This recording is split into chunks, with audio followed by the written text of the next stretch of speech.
Ukraine just crossed a red line that nobody saw coming.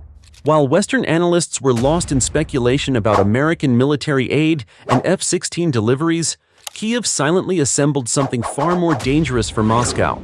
An army of long-range kamikaze drones, locally produced, capable of hitting any Russian target up to 1,800 kilometers deep. And the Kremlin just realized, 3 years too late, that it has lost the innovation war. February 2025. The numbers are brutal, and they tell a story that mainstream media completely missed. Ukraine now produces over 4 million drones per year. Read that again. 4 million. Russia, with its titanic Soviet-inherited military-industrial complex, its tank factories, its missile production lines, struggles to manufacture a tenth of that. How is this possible? How did a country whose economy represents less than 10% of its adversaries manage this industrial feat that nobody predicted in February 2022? The answer comes down to one word that Vladimir Putin probably hates more than any other right now: decentralization. While Russia continued betting on its Soviet model of gigantic state factories, paralyzing military bureaucracy, and vertical command chains where every decision must climb to the top, Ukraine did something revolutionary. It transformed its war economy into a sort of decentralized military Silicon Valley. Hundreds of small and medium-sized companies, tech startups, garages converted into production workshops. An entire ecosystem developed, financed by a mix of public funds, Ukrainian private investment, and Western venture capital that understood where the future of this war was really being decided. The Beaver drone, the Lyuti, the Rubaka. These names might mean nothing to you today, but they're redefining modern warfare more effectively than any Abrams tank or Patriot system. Take the Ukrainian maritime drone Magura V5. This technological gem measuring 5.5 meters costs about $250,000 to produce. It can carry 320 kilos of explosives, travel up to 800 kilometers at sea, and it has already sent over $1 billion worth of Russian ships to the bottom of the Black Sea. $1 billion. With drones that cost less than a Tesla Model S. Do the return on investment calculation. It's obscene. It's brilliant. It's killing the Russian Navy. And now, the real news that's terrorizing Moscow, the new generation of long-range drones. Ukraine has begun deploying swarms, note the term carefully, swarms, of Beaver and Lyuti drones capable of flying up to 1,800 kilometers. What does that mean concretely? That from Kyiv, you can strike Moscow, obviously, but also Kazan, where the two 160 strategic bomber factories are located, or Nizhny Tagil, where Uralvagonzavod produces T-90 tanks, or the Volga oil refineries that fuel the Russian war effort, or even, and this is where it gets really interesting, certain installations in western Siberia. The Kremlin just realized it has nowhere to hide. For 3 years, Putin conducted this war with one absolute certainty: Russian territory was sanctuarized. Sure, a few Ukrainian drones occasionally reached Moscow, but it was anecdotal, symbolic. Real Russia, deep Russia with its military bases, weapons factories, ammunition depots, energy infrastructure, all of that remained out of reach. That era just ended, and the psychological shift is monumental. January 2025. A refinery in Ryazan, 200 kilometers southeast of Moscow. Massive explosion. Production paralyzed for months. February, a military electronics component factory in Bryansk. Destroyed. A week later, an ammunition depot in the Voronezh region. Gone up in smoke, literally. And these aren't isolated strikes with British Storm Shadow missiles or American ATACMS that Ukraine receives in dribs and drabs. No, these are Ukrainian drones, produced in Ukraine, launched from Ukraine, in quantities that Russian air defense simply cannot intercept. Let's talk about that air defense, because this is where the Russian narrative completely collapses. The Russian air defense system is, on paper, one of the most sophisticated in the world. S-300, S-400, Pantsir, Tor.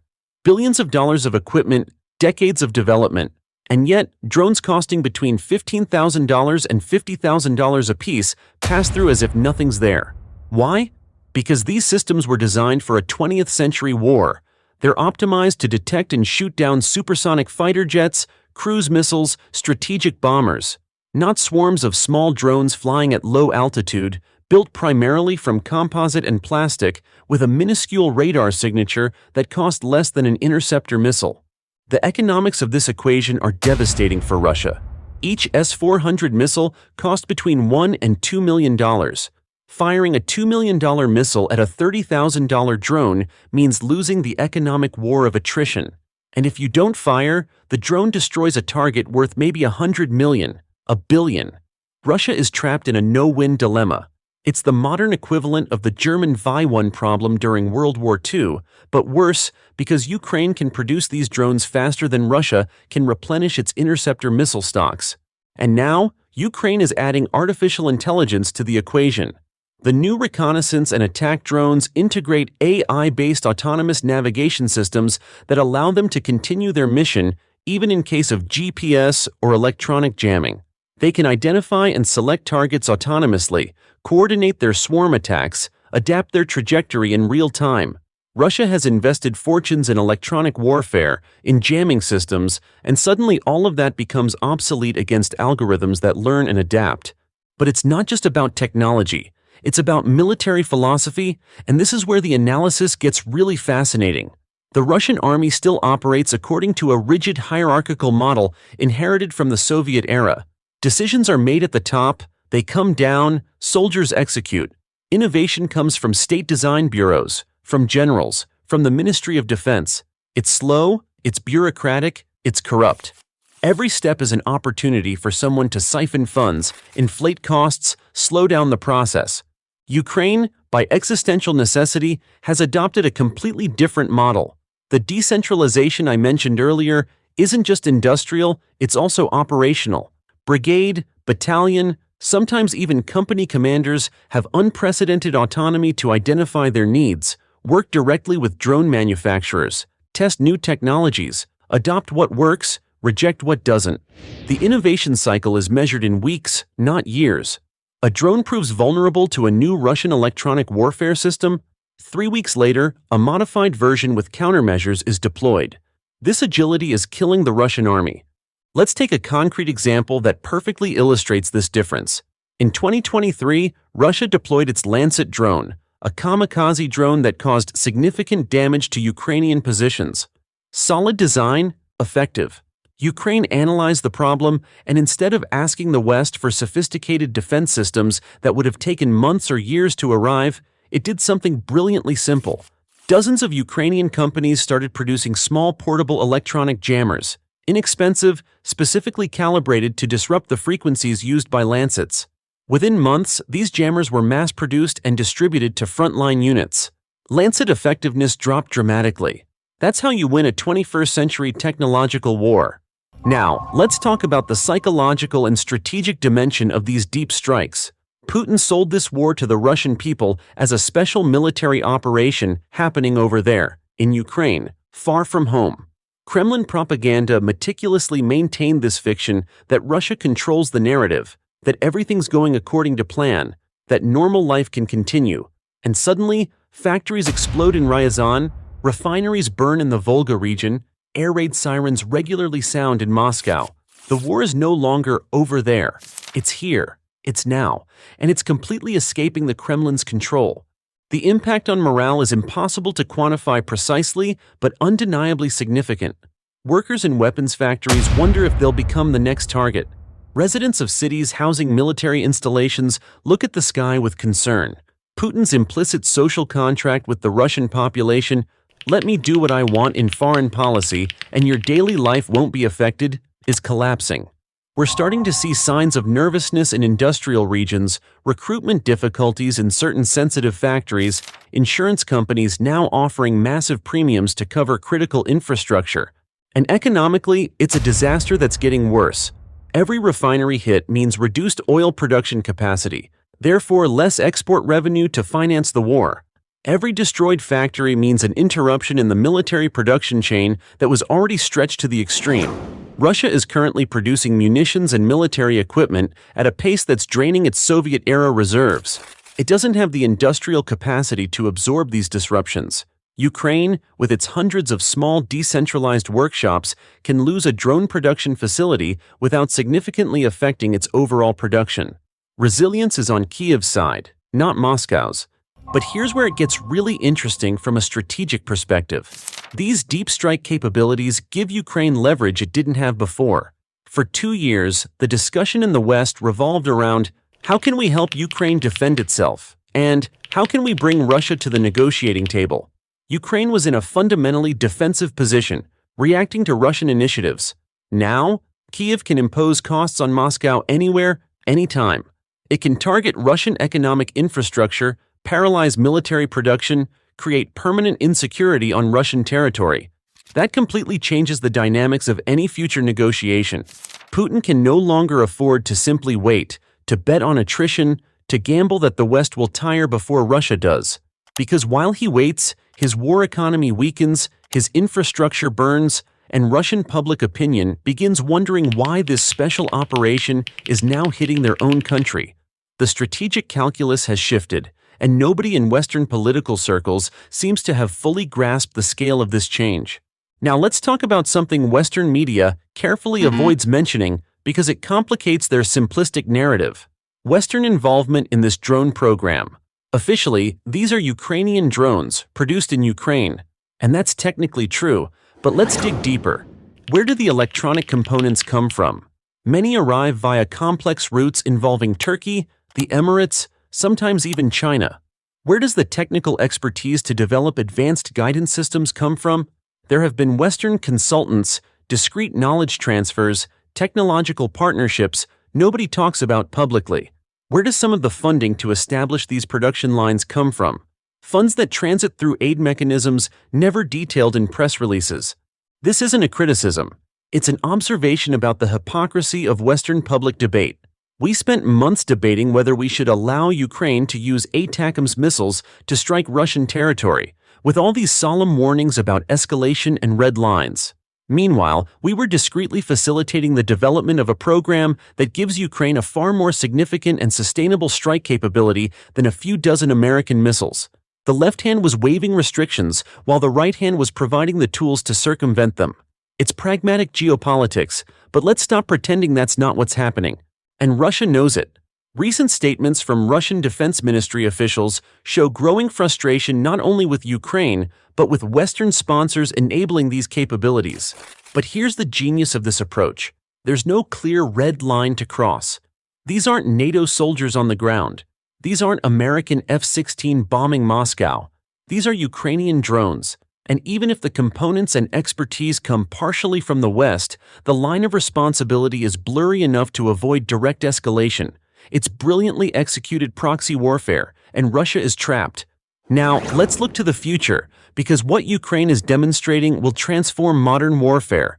Every country in the world with a more powerful adversary is meticulously studying this Ukrainian model. Taiwan, obviously, looking at China across the strait. The Baltic states sharing a border with Russia. South Korea. Even Israel, though they already have a sophisticated defense industry. The message is clear. You don't need latest generation tanks or stealth fighter jets to impose catastrophic costs on an adversary. You need a decentralized industrial base, rapid innovation, and thousands of relatively cheap drones. The implications for Western defense budgets are potentially revolutionary. The United States spends hundreds of billions of dollars developing and building extraordinarily sophisticated and expensive weapon systems. An F-35 fighter costs about $80 million. For the same price, Ukraine could produce over 1,000 long-range drones. Which system offers the best return on investment in a real war? The question is starting to be asked seriously in Western defense circles, and it terrifies the major defense contractors who built their business model on colossal weapons programs spanning decades. But let's be honest about the limitations too. Drones can't hold ground. They can't occupy a city. They can't replace infantry or armor for ground offensive operations. What Ukraine is demonstrating is that drones can impose unbearable costs on an adversary's rear, destroy its war economy, undermine its morale, create immense strategic pressure. But to reconquer Donbass or Crimea, it will still need soldiers, tanks, artillery. This isn't a revolution that makes everything else obsolete. It's a new dimension of warfare that adds to all the others. And there's a darker aspect we need to discuss. This proliferation of cheap autonomous drones, This decentralization of strike capability is also terrifying from a proliferation perspective. If Ukraine can establish a sophisticated military drone industry in 3 years from almost nothing, what's stopping a terrorist group with significant resources from doing the same? What's stopping a rogue state from developing these capabilities? We're witnessing the democratization of strike power, and nobody has really thought through the arms control implications of this phenomenon. Existing arms control treaties were designed for a world where only powerful states could produce advanced weapons. That world no longer exists. Let's return to Ukraine and Russia. Where does this war go now? Russian ground offensives continue, slowly, expensively, nibbling away at terrain in Donbass. But every passing day, Ukraine's ability to strike deep increases, and Russia's ability to sustain its war effort diminishes. We're in a race between the ground attrition Russia imposes on Ukraine and the economic and industrial attrition Ukraine imposes on Russia. Who will break first? Honestly, for the first time since the start of this war, the answer isn't obvious. The determining factor will probably be political and economic rather than military. Can Russia maintain its war economy while its refineries burn and its factories explode? Can Ukraine maintain mobilization and population morale while the war drags on indefinitely? Can the West maintain its support as costs accumulate and public attention disperses? These are the questions that will determine the outcome, not battles on the front line. But here's what's certain. The strategic equation has fundamentally changed. 6 months ago, we were talking about Ukraine as a country desperately on the defensive, dependent on Western aid, unable to strike Russian territory in any meaningful way. Today, Kyiv has demonstrated a capacity for innovation, industrial production, and strategic strike that surprised everyone, probably including its own allies. Russia is no longer sanctuarized. Its infrastructure is vulnerable. Its war economy is under pressure. And Putin has no obvious answer to this problem. The Kremlin's arrogance in February 2022 was that this war would be quick, easy, that Ukraine would collapse in a few weeks before Russian power. 3 years later, that arrogance has transformed into a strategic nightmare. The little war became an existential conflict for Putin's regime. And now, with these drone swarms, Ukraine just demonstrated it can turn any Russian installation into a potential target. It's a stunning strategic reversal, and its implications will resonate far beyond this particular war. Watch carefully what's happening in Ukraine. You're witnessing the redefinition of modern warfare. Ukrainian drones aren't just a new weapon. They represent a new paradigm where decentralized innovation, cheap mass production, and rapid adaptation beat raw firepower and colossal military budgets. Generals worldwide are rewriting their tactical manuals. Strategists are rethinking deterrence. And somewhere in the Kremlin, Vladimir Putin is realizing he may have triggered a war he can no longer win, against an adversary he completely underestimated, using 20th century methods in a 21st century conflict. Ukraine's new devastating force isn't a hypersonic missile or a revolutionary tank. It's something far more dangerous for Russia. It's the desperate innovation of a nation fighting for its survival that understood the rules of war have changed. And now, all of Russia is going to pay the price.